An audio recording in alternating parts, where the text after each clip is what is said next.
चिमटे ने सभी को मोहित कर लिया, लेकिन अब पैसे किसके पास धरे हैं। फिर मेले से बहुत दूर निकल आए हैं। धूप तेज हो रही है, घर पहुंचने की जल्दी है। बड़ों से जिद करें तो भी चिमटा नहीं मिल सकता।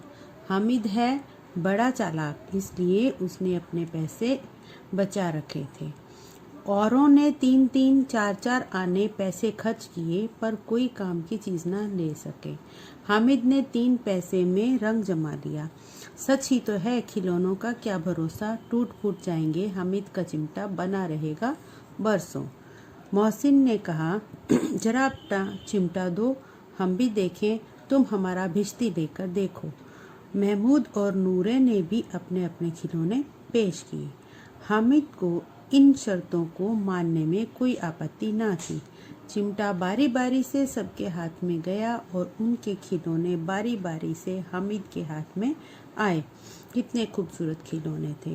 रास्ते में महमूद को भूख लगी, उसके बाप ने केले खाने को दिए। महमूद ने केवल हामिद को अपना साथी बनाया। उसके अन्य मित्र मुंह ताकते रह गए। यह उस चिमटे का प्रभाव था। 11 बजे सारे गांव में हलचल मच गई। मेले वाले लौट आए। मोहसिन की छोटी बहन ने दौड़कर भिश्ती उसके हाथ से छीन लिया और मारे खुशी के उछली तो मियाँ भिश्ती नीचे आ रहे और सुरलोक सिधारे। मीरा नूरे के वकील का अंत इससे भी ज्यादा गौरव में हुआ। वकील जमीन पर या ताक पर बैठ नहीं सकते, उनकी मर्यादा का विचार तो करना ही होगा। दीवार में 2 खूंटियां गाड़ी गई, उन पर लकड़ी का एक पटड़ा रखा गया। पटड़े पर कागज का एक कालीन बिछाया गया। वकील साहब राजा भोज की भांति सिंहासन पर बिराजे। नूरे ने उन्हें पंखा झलना शुरू किया। अदालतों में खस की टटियां और बिजली के पंखे होते हैं, क्या यहाँ मामूली पंखा भी न हो। बांस का पंखा आया और नूरे हवा करने लगा। मालूम नहीं पंखे की हवा से या पंखे की चोट से वकील साहब स्वर्गलोक से मृत्यु लोक में आ रहे और उनका माटी का चोला माटी में मिल गया। फिर बड़े जोर जोर से मातम हुआ और वकील साहब की अस्थियां घोड़े पर डाल दी गई। अब मियाँ हामिद का हाल सुनिए। अमीना उसकी आवाज़ सुनते ही दौड़ी और उसको गोद में उठाकर प्यार करने लगी। सहसा उसके हाथ में चिमटा देखकर वह चौंकी। बोली, ये चिमटा कहाँ से लाया? मैंने मोल लिया है। क्या पैसे में? 3 पैसे दिए। अमीना ने छाती पीट ली। यह कैसा बेसमझ लड़का है कि दोपहर हुआ, कुछ खाया ना पिया, लाया क्या? चिमटा। सारे मेले में तुझे और कोई चीज ना मिली जो यह लोहे का चिमटा उठा लाया? हामिद ने अपराधी भाव से कहा, तुम्हारी उंगलियां तवे से जल जाती थी, इसलिए मैंने चिमटा लिया। बुढ़िया का क्रोध तुरंत स्नेह में बदल गया। बच्चे में कितना त्याग, कितना सद्भाव और कितना विवेक है। दूसरों को खिलौने लेते और मिठाइयाँ खाते देखकर इसका मन कितना ललचाया होगा। इतना जब्त इससे हुआ कैसे? अमीना का मन गदगद हो गया। वह रोने लगी। दामन फैलाकर हामिद को दुआएं देती जाती थी और उसकी आंखों में आंसू की बड़ी बड़ी बूंदें गिरती जाती थी। तो बच्चों, इस लेसन से हमें ये पता चलता है कि हामिद कितना अपनी दादी माँ का ख्याल रखता था, कितना उसमें त्याग और सद्भावना थी। हमें भी ऐसा ही बनना चाहिए, सब बच्चों को ऐसा बनना चाहिए। शब्दार्थ करते हैं। ईदगाह मीन्स ईद की नमाज पढ़ने की जगह। सानी चारे की सामग्री जो पानी में सान कर पशुओं को खिलाई जाती है, उसे सानी कहते हैं। कुबेर धन का देवता। अनगिनत बहुत अधिक जिसे गिना ना जा सके। निगोड़ी मीन्स दुष्ट या अनाथ। मन मीन्स मण, गुजराती में इसका मीनिंग है ये। बिसात औकात या मूल्य। सिजदा एक विशेष मुद्रा में झुकना। लड़ी माला या क्रम। धावा आक्रमण। हमला आक्रमण या हमला। कोष खजाना। पृथक अलग। सबील प्याऊ। जब्त धीरज या धैर्य।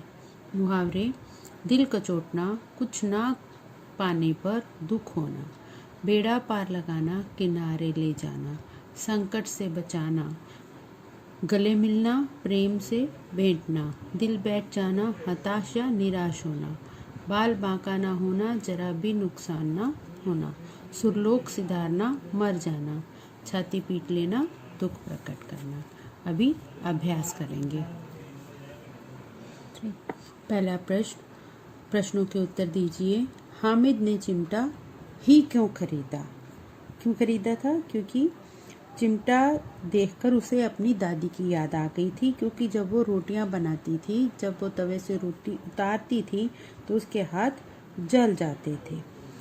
तो उसे लगा कि अगर वो चिमटा ले जाएगा तो उसकी दादी बहुत खुश होगी और चिमटा ले जाने से अब उसकी उंगलियां भी नहीं जलेंगी। इसलिए उसने खिलौने या मिठाई के ऊपर अपने पैसे खर्च ना करके दादी के लिए चिमटा खरीदा।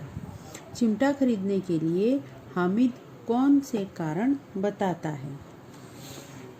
इसका आंसर है, हामिद ने बड़े गर्व के साथ अपने साथियों को चिमटा खरीदने का कारण यह बताया कि यह भी एक चिमटे जैसा ही है। इसको चिमटा भी एक खिलौने जैसा ही है, क्योंकि इसको कंधे पे रखो तो बंदूक हो जाएगी, हाथ में लेने पर फकीरों का चिमटा बन जाएगा और चिमटे से मंजीरे का काम भी लिया जा सकता है। यदि वे एक चिमटा जमा देगा तो उनके खिलौने जो है वो टूटकर गिर जाएंगे, लेकिन उसके खुद के चिमटे का कुछ नहीं बिगड़ने वाला है।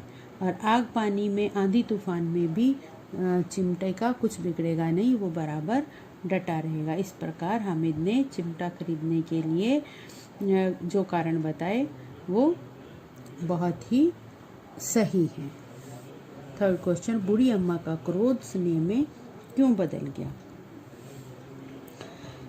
हामिद ने जब घर ले जाकर चिमटा दादी को दिखाया तो बूढ़ी अम्मा पहले बहुत ही नाराज हो गई थी। उसको बहुत दुख हुआ कि बच्चा पूरा दिन भूखा प्यासा रहा, कुछ खाया ना पिया, चिमटा लेके आ गया। लेकिन जब हामिद ने अम्मा को बताया कि जब आप रोटियां सेकती हो तो आपकी उंगलियां जल जाती हैं, इसलिए मैं आपके लिए चिमटा लाया हूँ। यह सुनकर बूढ़ी अम्मा का क्रोध स्नेह में बदल गया। हामिद के त्याग, सद्भाव और विवेक पर वह न्यौछावर हो गई। फोर्थ क्वेश्चन, अब आप चिमटे के प्रयोग की तरह रुमाल के विविध प्रयोग बताइए। अब जिस तरह चिमटा रोटी सेकने या किसी सामान को उठाने के लिए इस्तेमाल किया जाता है, उसी तरह रुमाल का भी प्रयोग किया जाता है। तो रुमाल से हम क्या क्या कर सकते हैं? किसी गर्म बर्तन को उठा सकते हैं, पसीना पोंछ सकते हैं, मुंह साफ कर सकते हैं। तो इस तरह से रुमाल के अलग अलग प्रयोग हमें यहाँ बताने हैं। इस कहानी का शीर्षक ईदगाही क्यों रखा गया? इसके अलावा आप कौन सा शीर्षक देना चाहेंगे, क्यों? इसका आंसर है, इस कहानी का शीर्षक ईदगाह इसलिए दिया गया क्योंकि ईद की नमाज पढ़ने के लिए गांव ईदगाह जाने की तैयारी कर रहे थे। ईदगाह जाने का सबसे अधिक उत्साह लड़कों को था। हामिद उन्हीं में से एक है। ईदगाह में नमाजियों का मातृभाव देखते ही बनता है। नमाज के बाद लड़के ईदगाह के मेले में जाते हैं। मेले में बालकों की विविध मनोवृत्तियों के दर्शन होते हैं। कहानी के मुख्य पात्र हामिद के चरित्र की अनेक विशेषताएं ईदगाह के मेले में प्रकट होती हैं। इस प्रकार कहानी की मुख्य प्रवृत्तियों का केंद्र ईदगाह होने से इस कहानी का शीर्षक ईदगाह रखा गया है। ईदगाह के अलावा इस कहानी का शीर्षक हम और भी कोई दूसरा शीर्षक देना चाहेंगे, जैसे कि हामिद ईदगाह के मेले में, और दूसरा शीर्षक हामिद और उसका चिमटा। तो ये क्यों हम ये शीर्षक इसलिए देना चाहेंगे क्योंकि कहानी का उद्देश्य और आदर्श इन शीर्षकों से जुड़ा हुआ है। अभ्यास के अगले क्वेश्चन और स्वाध्याय के क्वेश्चंस हम नेक्स्ट वीडियो में करेंगे। Thank you.